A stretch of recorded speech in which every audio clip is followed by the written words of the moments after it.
Hello, everybody. Welcome to the Cal Assessment Network. My name is Katie Dustin. I'm pleased to bring this session to you today.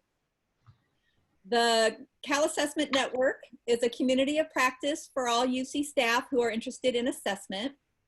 Recent topics have included a discussion about the employee morale survey, which we'll probably do again since they just did a second iteration of that, and so we'll probably have a follow-up session. We also recently had a session about an assessment tool called Retrospectives and a presentation about the student data available on the R-Berkeley website. If you're interested in viewing the materials from previous sessions, you can visit the CAN B Drive folder, and I'll put the link in the chat in a minute. As a reminder, we are recording this session. That means the group chat and all private chats are also recorded. So keep that in mind as you private chat your friends. Let's see, I'd like to remind you of our next CAN session. It's coming up on Friday, July 17th at 10 a.m. It's called How to Build an Assessment Plan for Your Unit. And it will be presented by Jacqueline Thomas, who is the Assistant Director for Assessment and Academic Staff in the Department of Residential Life. If you'd like future CAN events to show up auto-magically in your BCal, just chat me and I'll add you to the BCal invitation. So now I'd like to introduce today's session. It is called Cal Answers Reports with UCPath Data. The Cal Answers team has worked for over a year to integrate their reports with data from UCPath. They are here today to share with you recently released functionality in 3 areas: payroll, PI portfolio, and human resources. Your facilitators today are Alfred, Alipio, Jocson, Meister, and Jenny Sue from the Office of the Chief Financial Officer. So let's please welcome them using the applause icon in the reactions part of your Zoom. And take it away, Alfred. Oh, I love it. Thank you, Katie. Thank you for letting us present here to CAN today. I love this group and I love being able to present to this community. My name is Alfred Alipio Jocson. I'm the Interim Director of Business Intelligence and Finance Systems.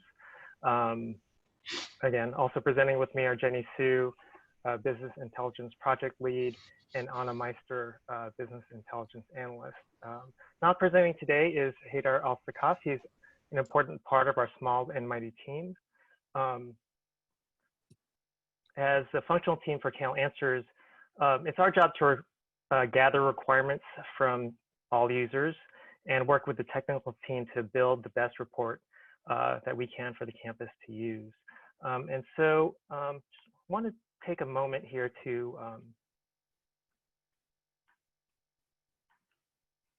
go over the reports that we have delivered over this past year.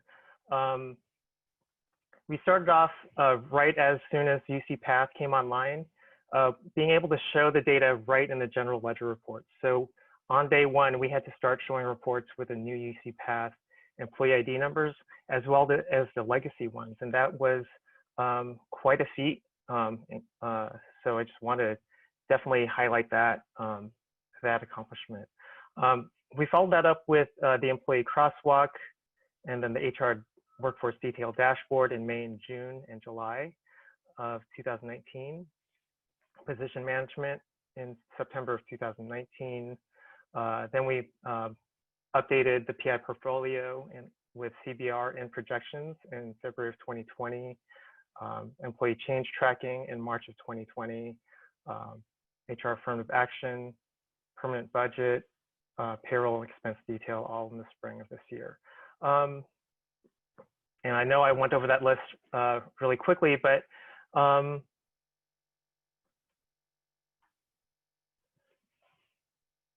yeah, the Cal Answers team has been on a long and winding road to get to this point.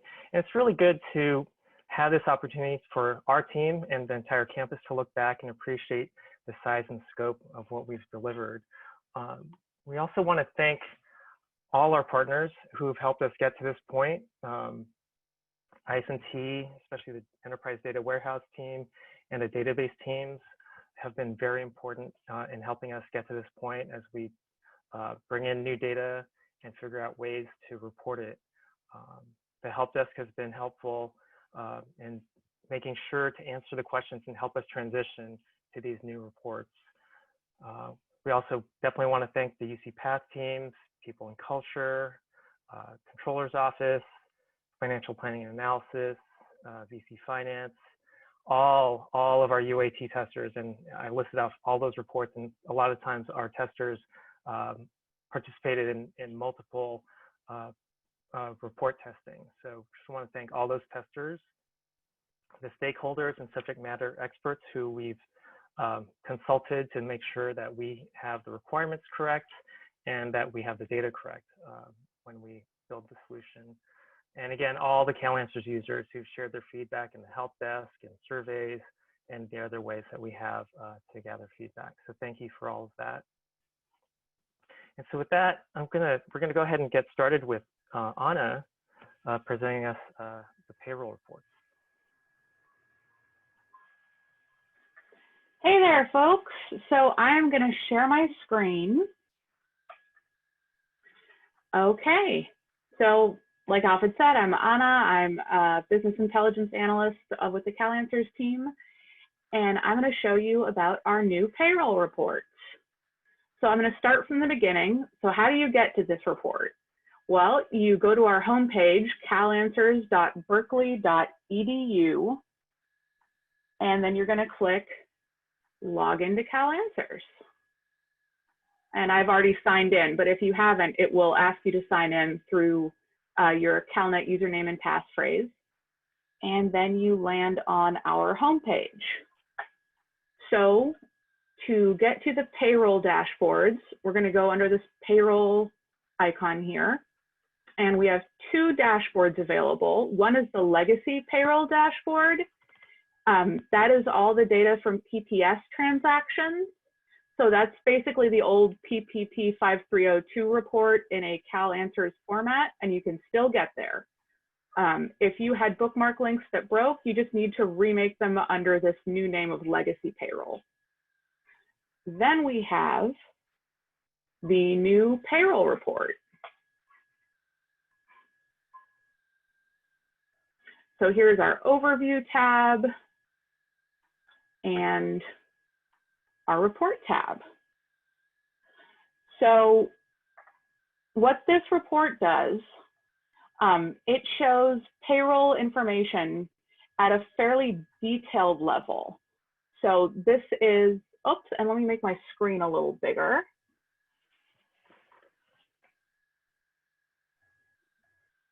There we go. So this report is going to show fairly detailed information, who got what pay, when it was processed, when it was earned, what is the chart string, all of that information. Also, we have had a change in our access model.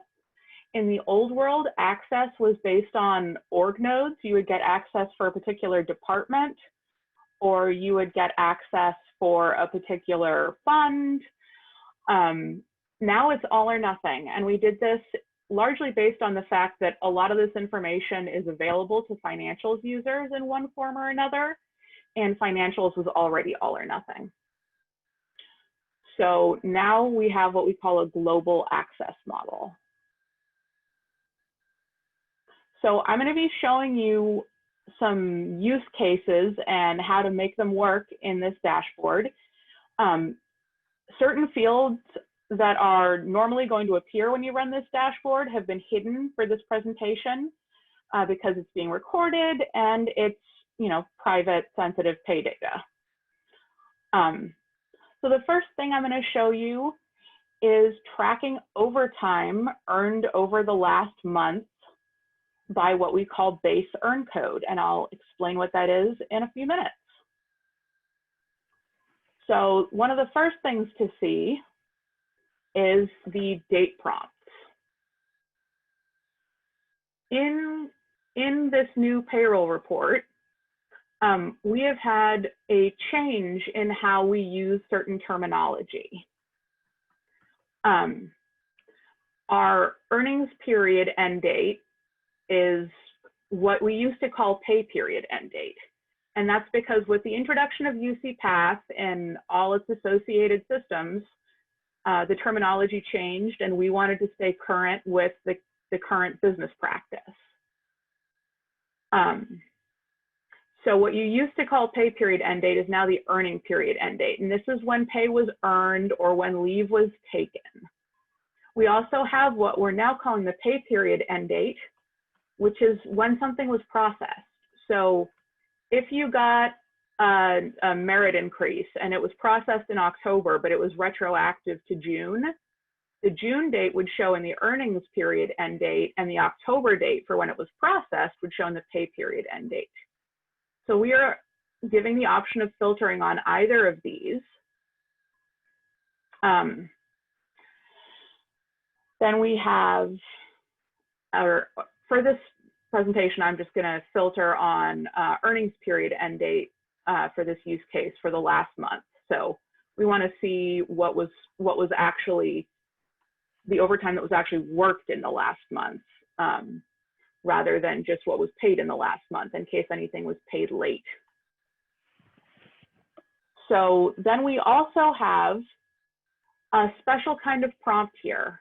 In many of our reports, we want to give people the option of filtering all up and down the org tree. So by control unit, or by division, or by department, or even by discipline.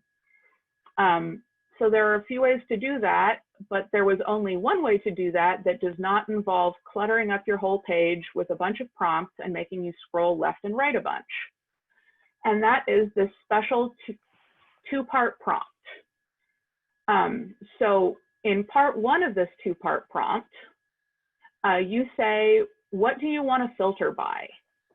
And these prompts all correspond to the depth ID in the chart string and the associated control unit or division or department.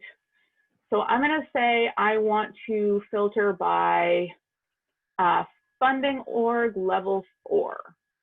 And when I select that, the prompt below it becomes a prompt for funding org level 4. And now I'm going to go in here, unselect all column values, and then say, I want to filter on IQBBB, or actually, yes, IQBBB. And then you'll see that in order to implement this special two-part prompt, we've had to make it so whenever you change one of these prompts on the left-hand side of the page, the query auto runs. Then you can put in your other prompts, anything you want. So in this case, we are looking for overtime. Now there's a change in UCPath in how earn codes work.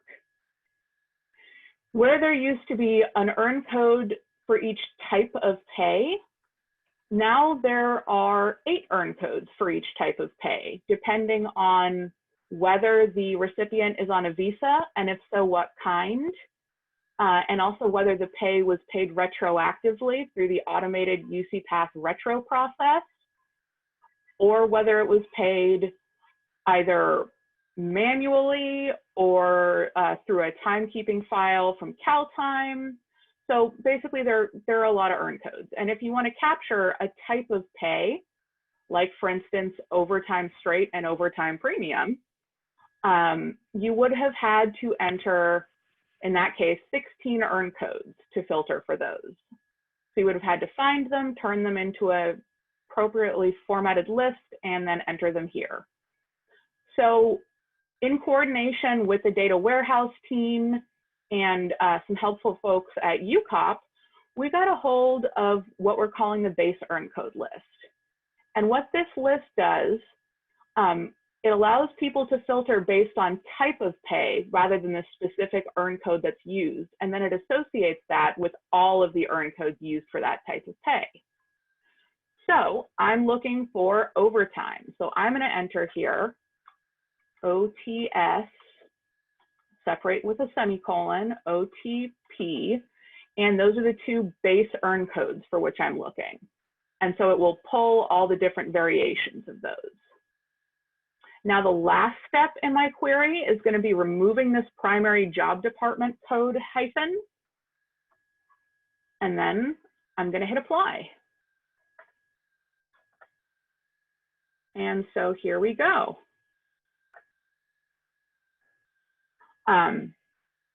We now have all the data you'd want to look at for, let's say, the last month of overtime. Okay. Also, if, for instance, you had been doing this at, let's say, an L2, oops, let me unselect that, and VCRES. And maybe you want this sorted differently. Maybe you want it sorted by earn code. Maybe you want it sorted, let's say, by department. So this is an opportunity for you to include here. You can include, let's say, your org level 4, your department. And to sort everything by that, you can bring it over here to the left, and it will auto sort in order from left to right. So here we have a sorted list. All right, our second use case is tracking pay for professional researchers paid over the last 6 months. So I am going to I'm going to clear my earn code prompts, and then I'm going to filter by union. So I'm going to select FX and RX. So these are the two unions in which I'm interested at the moment. And I'm going to say 10/1/2019. And that will return to me all pay for folks in these unions in my funding filters over the last whatever time range I've put in my date prompts. If I want to, for instance, section this out based on their job code, that's an option I have. I can right click and then move this column to sections.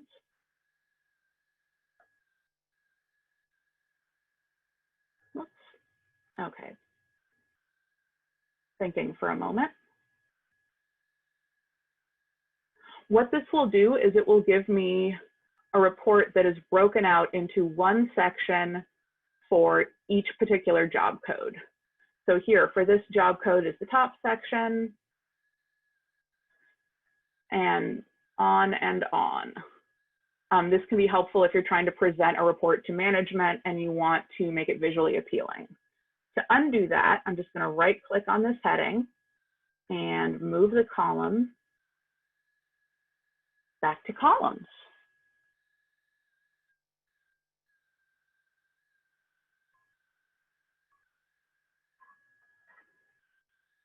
Okay, and next I'm going to show you something that I know people have wanted to be able to do for a long time, and that is see what students in your unit are having their work study transactions rejected because they have run out of work study funding. So let's say you want to do this by transactions processed in the previous month. So I'm going to say 4/1/2020 through 4/30/2020. And then I'm going to clear my prompts up here. Whoops, wrong one.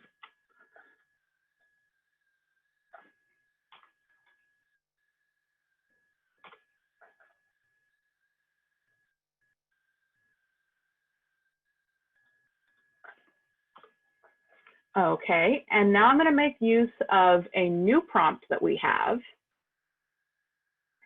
It's called the alt account. oh, let me clear my union codes. The alt account prompt is something that will filter based on the result of a requested work study split. So it will show us the information. It will show, you know, did the split go through, and this is the department share? Was it a partial split or a full split? And it will show us if there was a split refusal.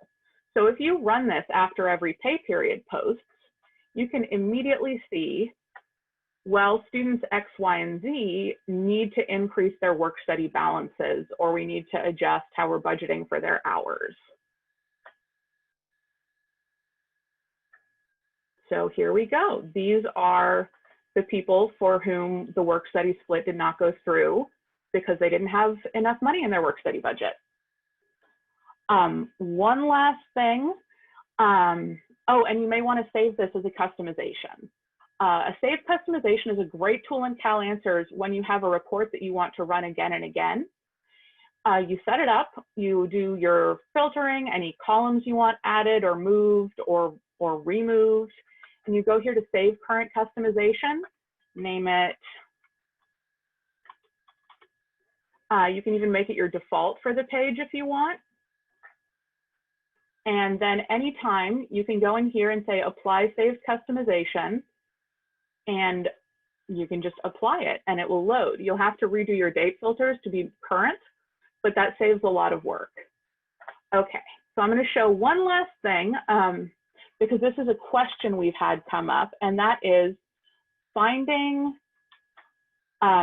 data that is in a direct retro. So for a direct retro, the best way to filter is to just plug in the direct retro ID and then select your funding org that you're interested in. If you're only interested in the results for, let's say, a particular department. And then you're going to want to apply either pay period end date filters if you know when it was processed, which corresponds to the date paid in the UCPath direct retro module. So that can be, you know, up to a month later than when you actually enter it. Or, and this is easiest, you're just going to clear your date filters entirely. And I'm going to go ahead and hit apply. Whoops, and I've still got my funding org specified in here.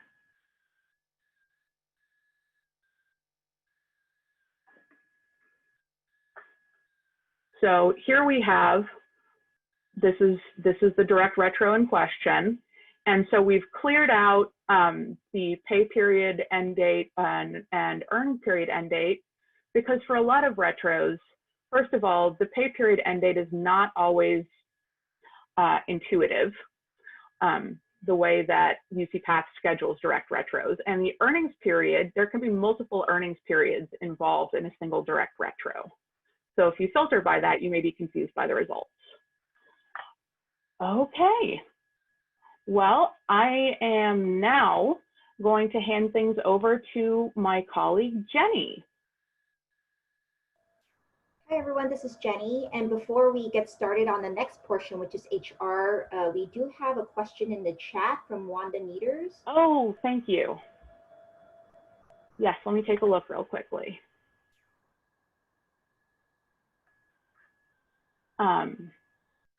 Hold on a sec.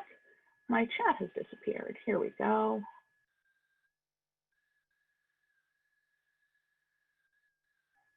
Oops, and where is my chat?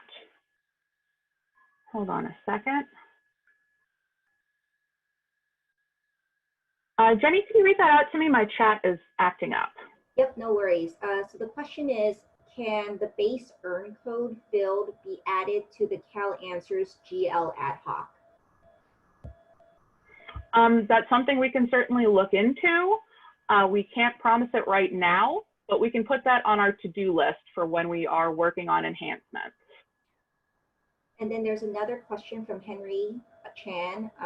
Is export to CSV still an option with this report? I noticed it was missing from the usual bottom action row and the additional options in the top right gear icon.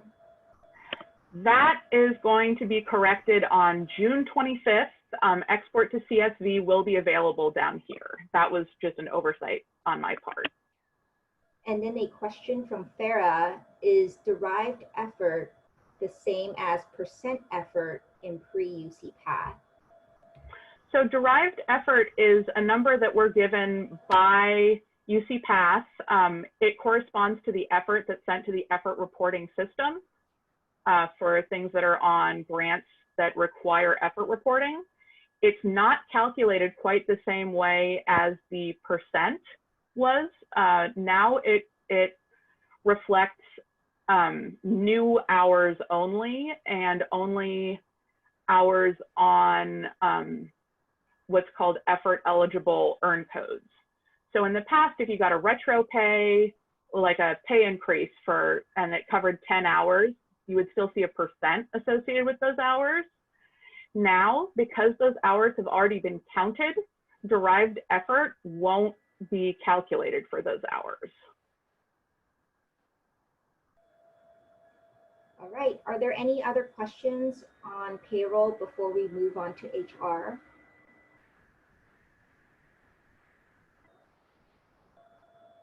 All right.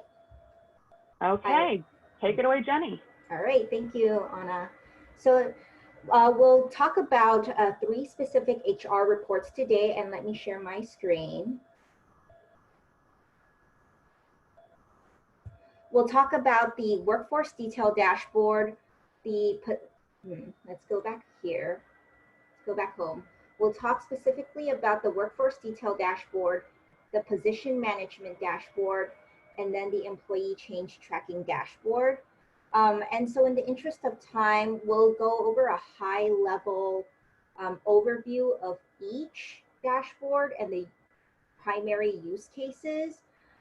If you do want a more in-depth demo for each dashboard, you can go over to our training page on our Cal Answers website at calanswers.berkeley.edu. You go over to training, and then in HR reporting, there are webinars recorded for each of these dashboards. So Workforce Detail Dashboard has 2 webinars for the 2 sessions we've had.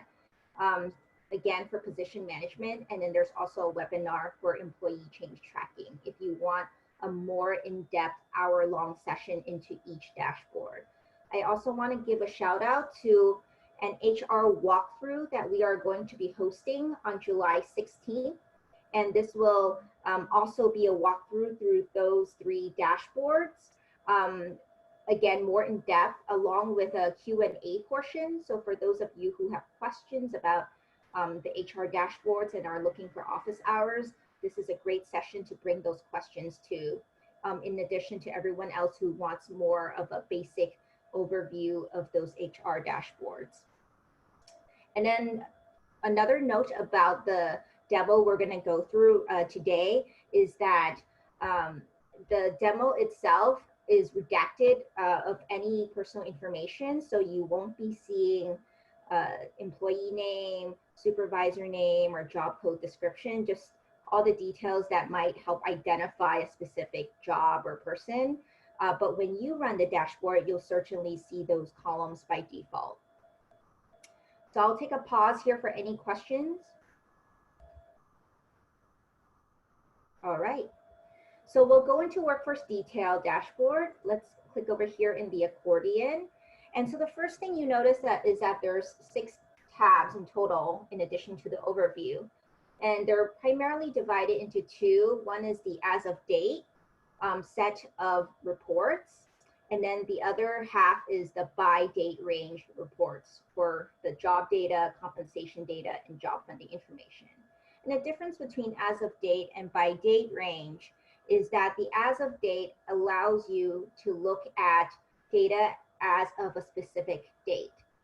And let's see if there was a question. Okay. I'll monitor the questions for you, Jenny. So thank you, Anna. Let's make my screen bigger. Okay. So as I was saying, the as of date reports allow you to look up data as of a specific dates, and it defaults to today, which is June 5th. And so, for example, for this first row, you would see that for this employee and this specific job they have, this is the most current set of attributes they have for that job as of today. If you go over into by date range, you'll actually be able to see the history of their position. And so, for example, if you see this set of rows here for this employee ID, you can see for this time range from today going back 1 year, what was the history of actions that were taken on that specific employee record number, and what were the histories of each of the relevant columns that you see on this page. So let's jump into some of the specific use cases. So let's go back to job data. You can look at the history of an employee, individual employee, including legacy and UCPath, and that's just what I showed you in the by date range report. You can go all the way back. So it's legacy. You can go all the way back to 2016 or 2017 if you wanted to, and see legacy data that way, in addition to all the UCPath data from March 2019 forward, all in one screen if you choose to do so. Another use case would be to see if the data in UCPath was entered as requested. So oftentimes, you know, we enter data into UCPath and we're not sure if the reporting will come out the way we intended to. So you can use this report to make sure that for this employee ID and for this employee record number, that whatever action code or action reason you entered, for example, ends up showing in the report, or if you change their full annual rate, that most recent annual rate does show up in the reporting. And likewise with other details like their pay group or salary grade. So it's a good way to double check if whatever was entered into UCPath got processed correctly. A third use case would be to look at promotions and reclassifications that occurred in your department over the past year. And you can do that by looking at the action reason, which will code for promotions and reclassifications. This is, the action reason here is showing the code only, but you can always include the includable column action reason desk, and then filter for on the description itself so let's do an example here. I included the description, and then I can move it into prompts as a pivot for me to look at, to look for those promotions and reclassifications. So for example, somebody got a promotion here. I can click on this promotion and then see the list of people in my department, LS1HU, who got a promotion as of this date, or if I'm running by date range, as of the date range period that I selected. Okay, let's go over into compensation data. And this tab has a lot of the same information, and let's just run and let's cancel click here. Let's just run my demo version here. And so this tab has a lot of the same information as job data as of date, with the primary difference being, or the primary additional value being, that you can see the compensation rate code breakdown for each employee. So for example, you can see for this set of rows here, for this employee ID and this employee job record, you can see that they have an annual portion to their salary, and then there's also a decoupled portion as well as an off-scale portion to their salary.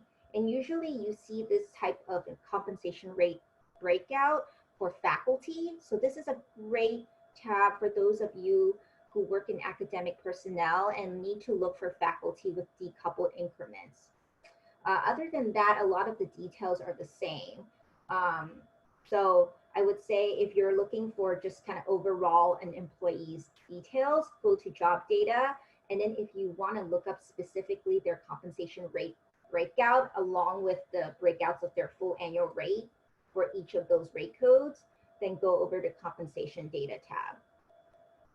Let's jump over to the job funding information as of date.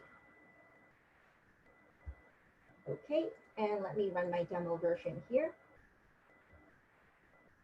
And so this tab is intended for you to look at the intended chart strings for each employee's job. And this is a great way to double check if it's the chart string that you want their pay to go into, because if it's not, what will end up happening is sometimes the payroll will go into suspense, or it'll go into another chart string that you didn't intend for it to go into, and then you'll end up having to do a direct retro. So this is a great way to just make sure that for this employee, that this is the chart, that this is the chart string you want their pay to go into. So another way, another use case for this report is to look for employees funded by your organization, and not necessarily, who aren't necessarily in your organization, who are funded by your organization, but not, but their home department isn't part of your unit.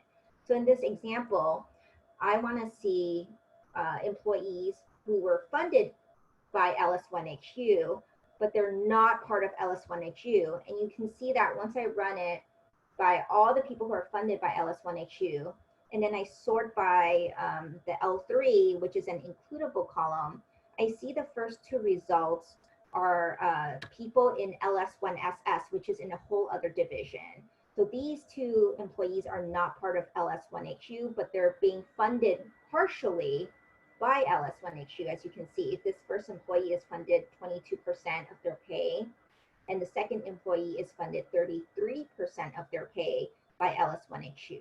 And why might you want to know that? You might want to know that for budgeting purposes, right? So typically we have a roster of everyone who's in our organization, and they've all been accounted for. Then there's these other people who aren't in your roster that you end up having to pay for, and you may know that ahead of time, or you may find that out as a surprise. So it's a good way for you to use this report to see if there's anybody being funded by you who's not part of your roster and that you should know about.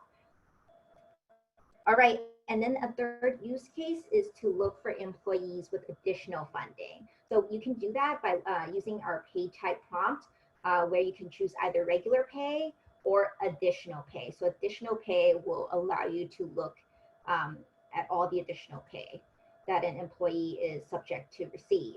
So for example, if I just do another sort here on pay type, you'll see that these are all the employees within LS1HU who are receiving some sort of stipend or some other additional pay.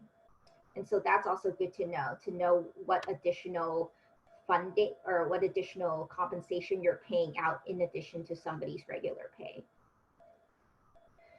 So before we move on to position management dashboard, are there any questions about what we've just talked about for the workforce detail dashboard?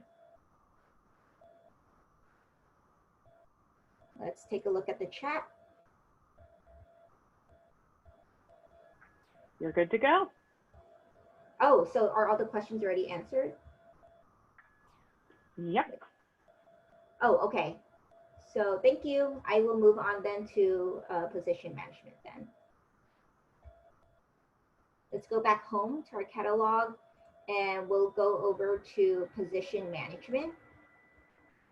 And so this dashboard allows you to review the key details of vacant and non-vacant positions. And so a lot of the information you'll see in this dashboard is pretty similar to what's in workforce detail, with the key differences being that this dashboard has only UCPath data, whereas workforce detail has both legacy and UCPath. And that's because positions are structured differently in UCPath. So to make this report work, we focused on UCPath data only. The other key difference is that this dashboard has vacant positions, whereas workforce detail has only non-vacant positions. So if you're trying to look up anything that's vacant, you'll want to come to this dashboard instead. And then the third key difference is that this dashboard focuses on the position perspective, whereas the workforce detail focuses on the job perspective in terms of that specific employee's details. this position management dashboard is really focusing on the details of the position itself. And if there happens to be an employee in it, then we'll take those details, but it's really about the position at this point. And then the last big difference is what you need to, in the position management dashboard, we give you the actions that you need to take for the position.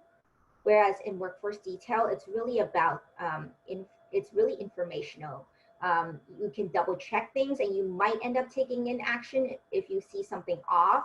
But for the most part, workforce detail is really about just reviewing information and not so much having to do something with that information. Whereas in this position management dashboard, there might be specific actions you need to take to make sure that your position is structured correctly in UCPath. Okay, let's dive into some of the use cases. In position roster, this is where you're going to see the list of all your vacant and non-vacant positions for your unit. Again, in our demo version, this is LS1HU. And there's different flavors of vacant and non-vacant. So vacant has one flavor, but in terms of non-vacant, you have filled, you have overfilled. For example, if you have positions where students occupy that position, you might have a position that's set up for, 5 people, and then 7 people end up occupying that position. That's overfilled. Or likewise, the position is set up for 5 people and you only have 3 people in that position, in which case it's partially filled. So you can see all these different flavors of non-vacant in addition to the vacant positions that are in your organization. And what you do with this is it helps you determine your remaining capacity to hire, right? Especially if you're like, how many positions do I have to play with that I can slot people into? You can look up all your vacant positions specifically, and you can also look at the position FTE that's allocated to each position. And that way, oh, for example, for this position, I can put somebody with a 0.5 FTE, whereas I have 3 positions here that are 1 FTE each. And then the other side of the coin of that is to prepare vacant positions to be filled. So maybe you already have a candidate that you're going to hire into this position. Now you want to make sure that the position is set up correctly, right? If you're intending to hire a candidate at a 1 FTE, making sure that the position FTE is actually 1, making sure it's the correct job code, and making sure that it's reporting to the correct reports to position number. So those key details you can make sure are set up correctly before you slot an employee into the position itself. Let's go over to position funding. And so this is kind of like job funding information, again, except from more the perspective of the position itself rather than the job. And so you can see that for each position, you can see the chart strings that are allocated or set up for each position.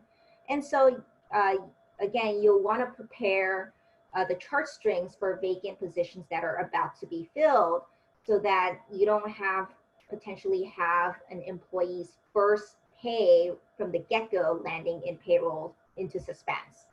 So if you have it all set up correctly, then you can make sure that it's not going to land into suspense or land onto some other chart string that you don't intend for it to land into. Also, let's take a look here.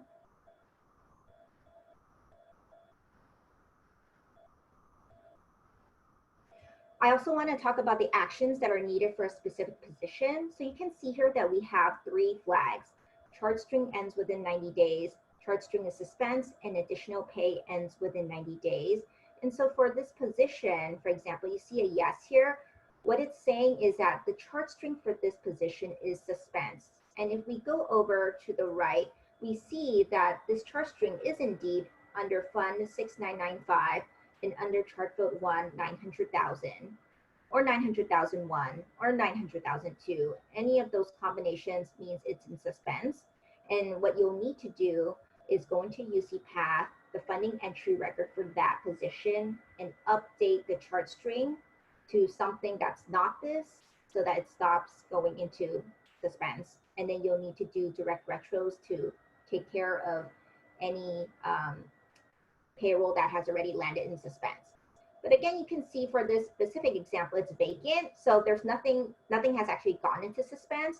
But if you were going to hire somebody into this position, you'll want to make sure to get this corrected before they're slotted into the position so that you end up avoiding that whole situation. Whereas if it was already filled, then you do have payroll that has gone into suspense and you'll need to go through that whole process. And let's just see if we can have an example of chart string ends within 90 days. So we have a whole list here. And what this means is that the chart strings for each of these positions is going to end within 90 days or has already ended or is ending today. And what happens when it expires is that the payroll will start going into suspense. So you'll just want to go into UCPath and you see this chart string funding end date. You'll want to go in and either update the end date so that your payroll continues going into this intended chart string, or you'll want to change the chart string altogether, up to you. And for additional pay ends within 90 days, it's the same concept. It's either ending within 90 days or has already ended or is ending today. And so for additional pay itself, so you can see some of these people's SAS or stipends are about to end. And this is more of an optional action where if you decide to extend their additional pay, you'll need to do something about it, whether it's updating the, let's go over here and let's add the additional pay earnings end date, whether it's updating their additional pay earnings end date so they keep getting that additional pay, or you don't do anything about it and you just let it expire if that's what the business intends to do. And so you can see for each of these flags, it's really tied to the specific chart string or the specific additional pay that's being doled out. Okay, let's go over to exceptions. And so this is a tab where you can see all of your actions that are needed for the position in one place. And we have different categories here.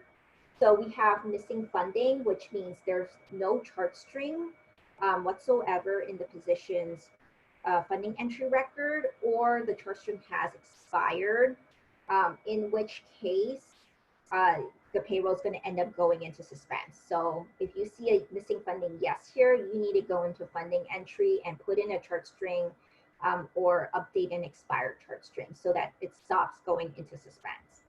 There's another thing you need to pay attention to called review earn code, which is maybe there's an earn code that's been specified in a position's funding entry record that you don't need for it to be there. And this is kind of a complicated flag. So if you do have, if you're interested in this flag, I would encourage you to watch one of our more detailed in-depth webinars to get a good sense of what it really means. But in a nutshell, it means mostly in most cases, you need to go into UCPath and take out whatever earn code you've specified that's intended for regular pay, because the business process in UCPath is if you just want to pay somebody for the regular pay, you leave the earn code blank. Okay, and then we have a third flag called missing supervisor.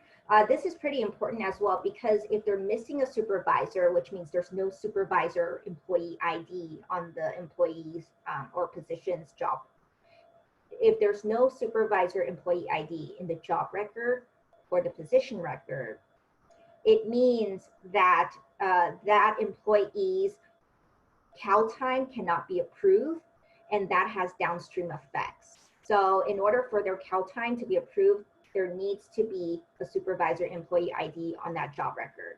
So if you see a yes, you need to go into the job record and update, or the position record and update it right away. There's also an org note overridden flag, and this is sort of a more obscure flag where sometimes positions and job records, their department IDs don't match. And so the position as a whole isn't really being set up correctly, because you really should have the department ID of the position matching that of the job record. So this ordinal overridden flag tells you if there's a department ID mismatch so that you can go and correct that. And then you have the other 3 tabs here. Again, these are chart string ends within 90 days. Chart string is suspense, and additional pay ends within 90 days. And it's the same concept as what I just mentioned in position funding, except the key difference here is that we're not specifying the specific chart string itself or the specific additional pay itself. What it's saying is that for this position, there's a chart string that's going to end, that's going to expire or is suspense.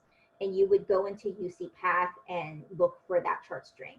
And that usually tends to work out for most users, because if you go into UCPath lending entry to update a chart string, you're going to probably want to review everything anyway, rather than needing to know specifically which chart string it is. But in case you do, and there are users who do need to know that specific chart string, you can go into position funding itself to identify that specific chart string. Otherwise, if you're in the boat where it's like, I just need to know that I need to look at the chart strings, you don't need to tell me which chart string it is, I'll end up reviewing them anyway, all of them, then this is the place for you to go to look at these flags. Okay, any questions before we move on to our last HR dashboard, which is employee change tracking? We're good? We're good. So all the chat questions have been answered? Yes. Great, thank you. Let's go over back to our home. And let's go over to employee change tracking. And so overall, this dashboard is really used to identify employees who've entered and left your unit or had a key job change. So the first tab, Personnel Changes tab, is about identifying those employees who have entered and left your unit. And it goes back, defaults to within a month. So within the last month, in my unit LS1HU, who has been hired, who has terminated, or who has transferred from another Berkeley unit over into LS1HU or out of my division into another division, let's say. So you can track all of that HR movement in this tab. And you can also see there are different flavors of hires, terminations, and transfers. And they're listed right here in the prompts. Let's go over to employee, oops, before I move on, we flag these different categories by the hire, termination, and transfer flags. And then what you can do is, if it's a transfer, you can look to see from what org did they land in and where were they before. And then you can also take a look at the action and action reason flags for a more descriptive, a better description of what type of action was taken, what type of hire, termination, or transfer it was. Okay, let's jump over to employee job changes. And this is where you get to track the specific job changes that have happened for a specific employee within the last month, right? And you can always expand your date range to something larger. And this dashboard goes back to March 2019 when UCPath began. So you can theoretically go from March 2019 to today and track all of those changes. You can see there's one that's employee class change. So let's say somebody changed from contract to career, or if you have people in limited positions who change from a limited status to a career status. You can look it up that way. You can do employee class change, and then you can even specify, you know, the current employee class and the prior employee class. There's also job code change, and this is a good way to look up maybe potentially reclassifications or promotions. There's also supervisor change, and sometimes when you have people who leave, supervisors who leave, you just want to see if there's somebody, if there's now a vacant supervisor position, for example, that you need to fill. That's a good way to use this flag. Also, pay rate change, if they what was their salary before, and if they got a decrease or increase, whatever changed to their pay rate, you can track via this flag, as well as employee status. You might want to look at people who've gone from active to short work break, for example, or from active to leave of absence. You can use this employee status change flag. And then lastly, also a position number change flag. This isn't too common, but if their position number changed, you can also look that up. All right, are there any questions about employee change tracking before we move on to the next segment, which is PI portfolio? Let's take a look at the chat. Anna, do you know if all these other questions have been answered, or? We're good in the chat, but let's see if anybody has a question they want to bring up by unmuting themselves and asking.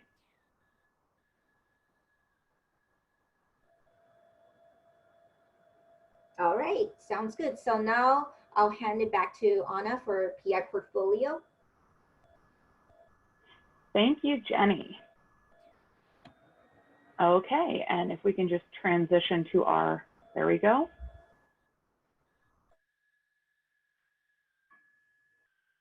Our slide deck.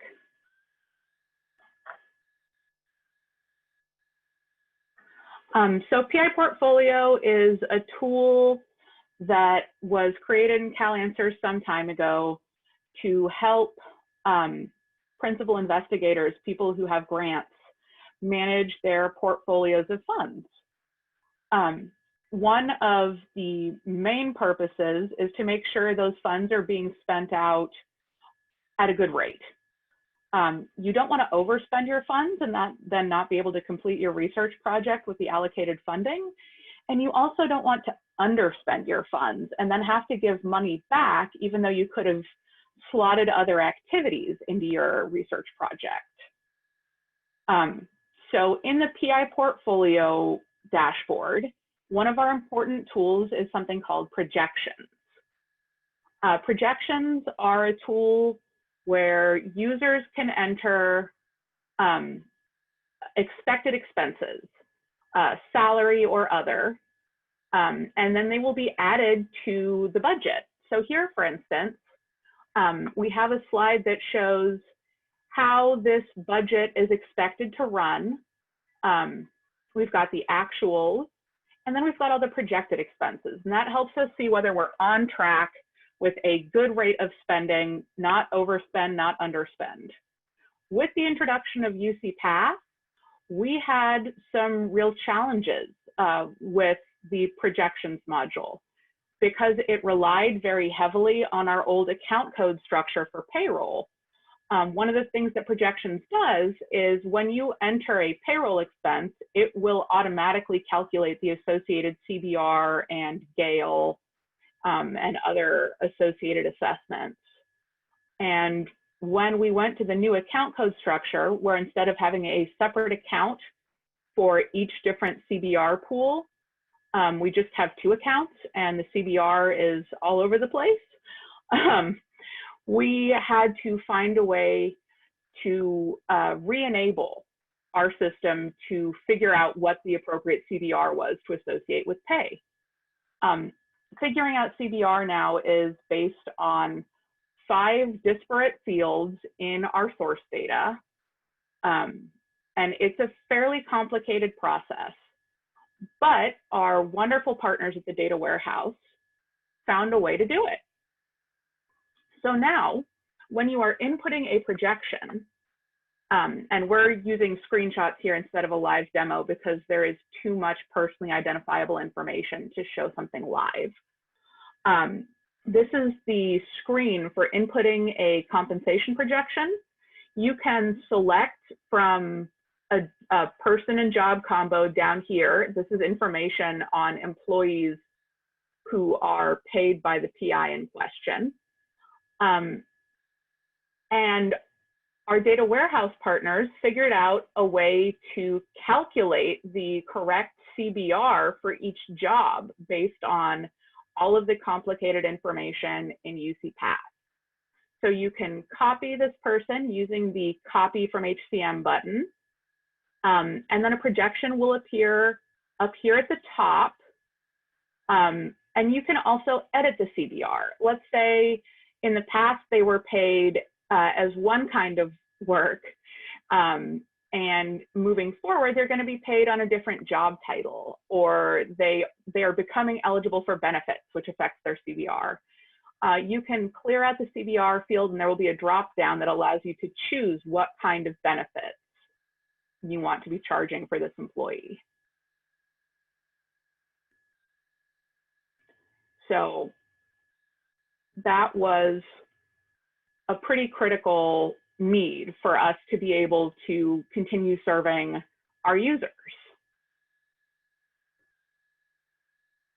Another way, if you don't have a record for the person you want to project for, let's say you want to hire someone who's not currently working for this PI, or the person is working in a completely different job and you don't really know what the new job is going to look like, you can use our HR lookup function. And what this does is you plug in an employee ID, and it will return to you information about that employee's current status. We've got some blanked out here for privacy purposes. And it will also return to you, based on the data warehouse's algorithm, which they so lovingly created, the account to which that person's CBR will be charged and the amount, so the percent. This can be used, let's say you want to hire a brand new person into a role that you don't currently have in your department, but you know somebody else has a similar job. You can look them up and then manually enter their projection info based on this person who is in another department, for instance. You know, and of course, this is for business use only, but it is an important tool for our users. Are there any questions about the PI portfolio?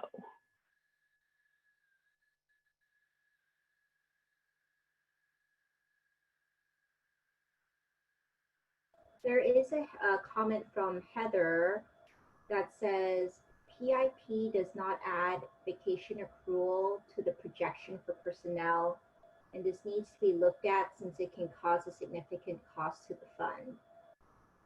Thank you very much, Heather. I know that has been looked at in the past, and we will look at it again. But we thank you for your feedback. It's really helpful for us to know what is important to users.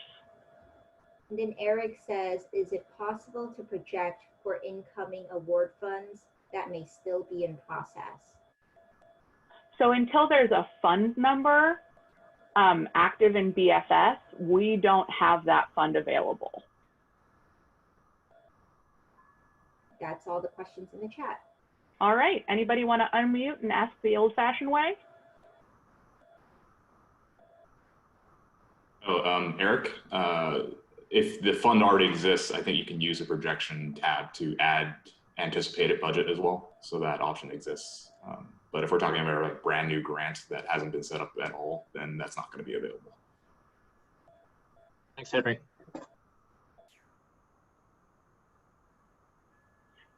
Okay, I'm going to hand it over to Alfred. Hi, so that wraps it up for what we're going to talk about today as far as reports that we've delivered. But wait, there's more.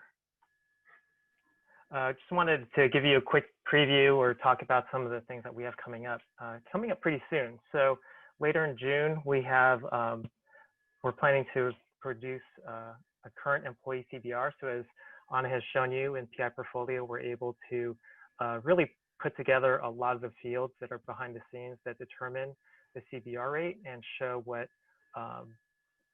those employees should be getting as they get payroll calculated for them. It's not going to be perfect because this report will only show employees' current CBR as of today. It's not going to give you a view into the past or future. Also, there are other things that basically affect what you see as far as in the payroll, as far as CBR, things like vacation and retro, all really sort of monkey things up to make things not as clean as I think we'd like. So So really what we're showing here that is not really visible in any other Cal Answers report except perhaps PI portfolio, employee class description, the benefit eligibility code for the employee's primary job, which is important when you have an employee who has multiple jobs across campus. We're also showing the earn code, which you see in a lot of the reports, but we're also showing whether CBR is applied to that earn code. So that's another field that's not really visible anywhere else. And as Anna has shown you from PI portfolio, we're also in this report showing you the important stuff, which is what CBR account would this planning row hit, and what is the CBR amount that's going to get hit there. And then Jenny's going to talk to us about compensation summary. So we're going to be coming out with this dashboard really soon, and what it's meant to help you do is help managers set salaries for job offers and to review internal pay equity. And if we can, and so you can see, if we can go over to the next slide, Alfred. Mm-hmm. Okay, and you can see here, these are the columns that are available in this dashboard. So for the job codes that you're looking at, you'll see a salary midpoint, which says for that job code in that salary grade, what is considered market rate for that job code in that salary grade. And then you also have a min and a max that gives you that range from beginner all the way to expert, right? And then you have a central HR total incumbents that tells you how many incumbents are currently in that job code as of the month snapshot that you choose. And based on that information, we calculate a central HR annual average based on these, for example, 11 incumbents full annual rates as of May 2020, let's say. This 58,755 ends up being the annual average. And then lastly, we give you a title Compa-Ratio, which measures how close the job code as a whole is to market rate. So the calculation is annual average divided by the midpoint. So you end up getting this Compa-Ratio here, where if it's 1, it means the job code as a whole is getting paid at market rate. And if it's under 1, then it's under market rate. And if it's over 1, then that means it's over what's considered market rate. So this will help you gauge what type of salary you should be offering a candidate or for internal pay equity. And as always, we'll refer you to the compensation team over at People and Culture for any final compensation decisions you need to make. And now we'll also go over hours towards eligibility, which is a dashboard we're working on in terms of hours towards career status eligibility for limited status employees, and hours towards full benefits for employees, hours towards full benefits eligibility for employees who are currently receiving 0 or limited benefits. And we've just started the work on this, so we're still in the process of gathering our subject matter experts who will help inform our requirements for such reporting. If you are interested in joining us for requirements and having an influence over this dashboard, feel free to contact me personally at jennysue@berkeley.edu. And now Anna will talk about absence management summary. All right, so the absence management summary is a dashboard that we expect to put out later this month. It is going to show you on a month-by-month basis things like vacation balance, sick usage, et cetera, for any given employee. It's a high-level view, not a transactional view, but what it will do is help you see, you know, did this adjustment to vacation hit the right month, for instance, or who in my unit is close to going over max on their vacation hours.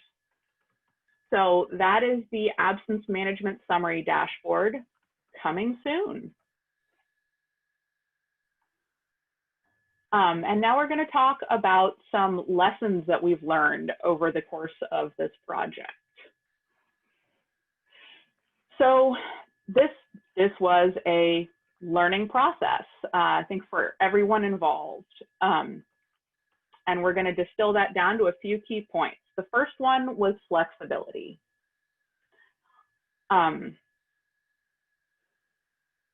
UCPath was a huge project with a ton of stakeholders, and there is so much information, and there is so broad a swathe of documentation. And at the same time, we also had to do a lot of guesswork.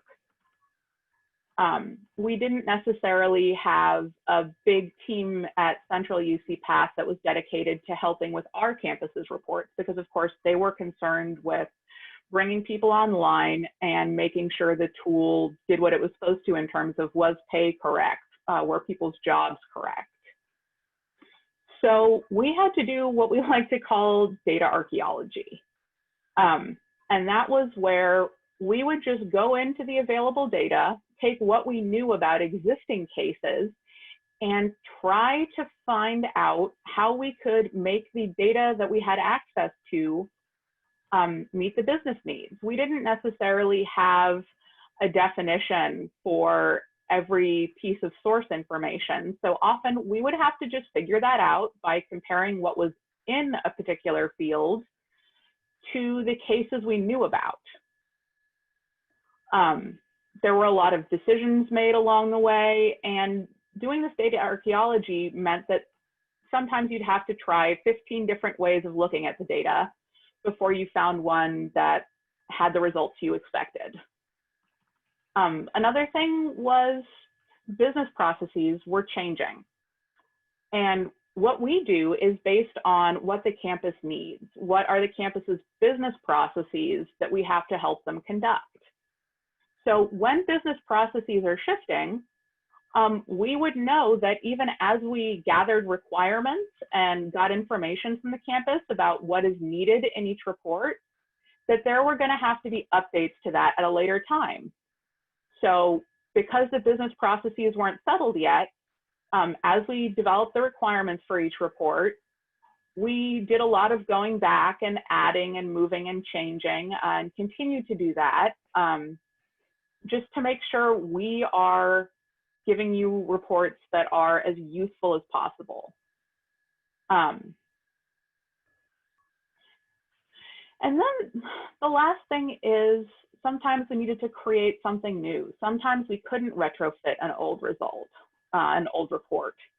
And so sometimes we just had to be flexible enough to say, we can't retrofit, we've got to start from scratch. Right, and I was going to present the perm batch slides, but that's an area where we had to definitely create and imagine something new and different because the business process and all the data sources for that were just radically changed. So I'll leave it at that. All right, and now Jenny's going to take it away. So this whole UCPath journey for us has also been a year-long journey of continuous improvement. And what we mean by that is that our original design and algorithms for the initial UCPath dashboards we released were based on conversion data from March 2019. And as we've come along over the past year, we've really learned that we have to keep updating our initial designs and algorithms as we find new permutations of data that result from different user input into UCPath, right? So based on what we saw in March, we thought the data was structured this way, in one way, and then we find out later on that users across campus might be structuring their positions in another way that causes the data to be configured differently. And so along the way, we've done that work to update our initial designs and algorithms in those dashboards that we've released. And with each release that we have done, over probably 7 or 8 in total, as Alfred has listed those dashboards, we do extensive testing with each dashboard, and we usually end up finding new cases, new permutations that we end up wrapping into our design and algorithm. And some of these new cases we find are also user reported, usually in the form of an issue where they're looking at UCPath and they're seeing the Cal Answers report doesn't match what they see in UCPath. And so we end up finding that, oh, that's another permutation we need to include in the design and algorithm.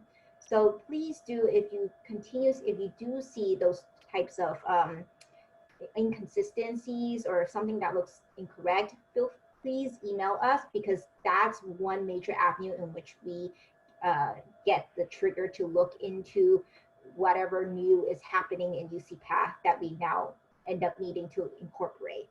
And so I just wanted to mention 2 examples recently where we've done some change based on what a user reported or what we've seen in our testing. So one is we were previously showing the incorrect chart string in position management due to the algorithm not looking at the department ID between the job or position record and the funding entry record to make sure that they match in the first place. So we were ending up taking the chart string from an old funding entry record, and there's this whole other chart string from a new funding entry record that was being ignored because the algorithm didn't look at the department ID match. And so once the user reported that issue, we learned, oh, that's how the business process is, and we subsequently updated that algorithm so that now when you look at position management, you're looking at the correct chart string for the most updated funding entry record with the department ID that matches the job. And then another example is the full annual rate, which is something we calculate in Cal Answers because UCPath actually doesn't have a full annual rate. But a lot of you were telling us, oh, please calculate a full annual rate for us. That's a really important field. So we ended up doing so. But what we found out later on is that there are specific types of overrides that happen in UCPath that might cause the full annual rate that we have in Cal Answers to not match what's in UCPath. And so for that issue, after extensive discussions with the UCPath reporting team and just kind of figuring out the pieces together, we figured out a logic that would incorporate, you know, in scenario A, show the full annual rate as this upon these criteria, and then in this other type of override, you know, show this other full annual rate depending on that criteria. So it's ended up being a much more robust algorithm than what we originally thought, just because there's all these different types of overrides that can happen in the data, and sometimes they're pretty complex. So, you know, all of this, it's really, we're navigating through not a lot of comprehensive documentation. So we're ending up having to go back to users to see, you know, to ask you, what do you expect to see? And we end up collaborating a lot with our reporting peers, such as the UCPath reporting team, kudos to them, to help figure out the pieces and provide data that's of value to you and that's correct. And speaking of documentation, Anna will now talk about the importance of documentation. Hey, so one of the things that we encountered with UCPath, there's a ton of documentation out there about how different UCPath processes run, but very little that we were able to access about how the data behind UCPath is structured. That was part of why we had to do our data archaeology process. And it also drove us to be extra careful and extra diligent in maintaining our own data dictionaries. We now have had that experience of trying to run reports when we don't know what the fields mean. So we want to make sure we don't do that to you guys. We want to make sure you have all the information you need to make the most of the data we're giving you. So that has been a huge driver for us in making sure that our training materials and our data dictionaries are as complete and as helpful as possible. All right. So Great. hand it off to Alfred.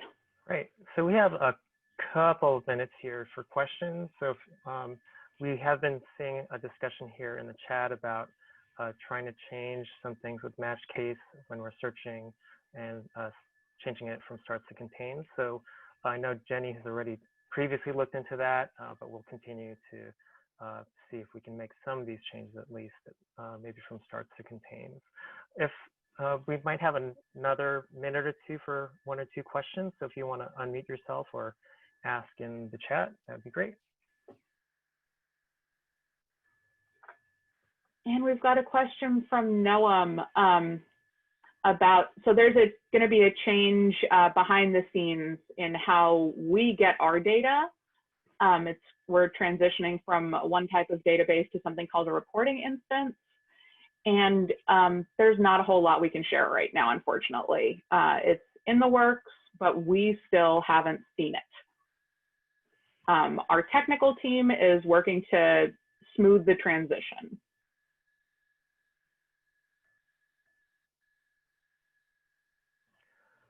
There's a question about adding data dictionaries to dashboards. A lot of the dashboards have links to the wikis, and the wikis end up being where we have links to the dashboards, to the data dictionary. So I'm here on the training page, and there's a link to all the wikis here from the training page. So I'm just going to open that new tab.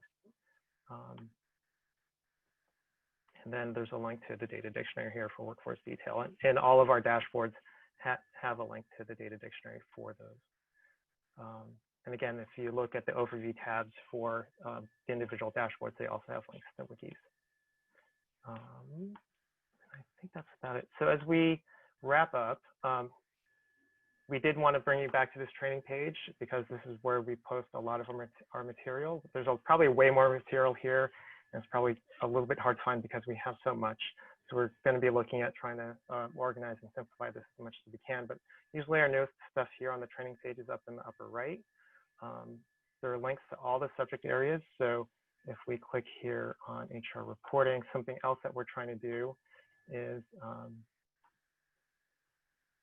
as we roll out new dashboards, we tend to have a Zoom demo, and then we actually record those and make them available for later viewing. So if you're a new person, sorry, here, if you're someone new to campus, you could come here and see the live demos, the webinars as we call them, or you can also, if you're someone who's experienced, but maybe a little bit rusty or just wants to see something again, you can come back here to see the full webinars, and they tend to be, we tend to budget an hour, hour and a half for these. So, and then from there, I think that's, oh, right. And the last thing is, as always, our UCPath page on the Cal Answers website has our current reporting release schedule. We try to update this as we go live with something or add something else that's coming out. So I think that's about it. So just want to thank everyone for joining us today. It's been a wild ride this past year to produce all these reports. So I thank you for letting us present these to you today. Thank you for all these questions. Thank you for all the people who've helped make this possible. I failed to actually share this slide earlier, but just want to thank everyone who's helped get us to this point. So thank you. Katie. All right. Well, using your reactions button, let's give Alfred, Jenny, and Anna a nice round of applause. That was a very smooth presentation. It's a lot harder to do than it looks, especially with all the multiple presenters. So well done. And I think Alfred only got kicked off the Zoom once. So that's a win right there. And he came back in, you probably didn't even notice.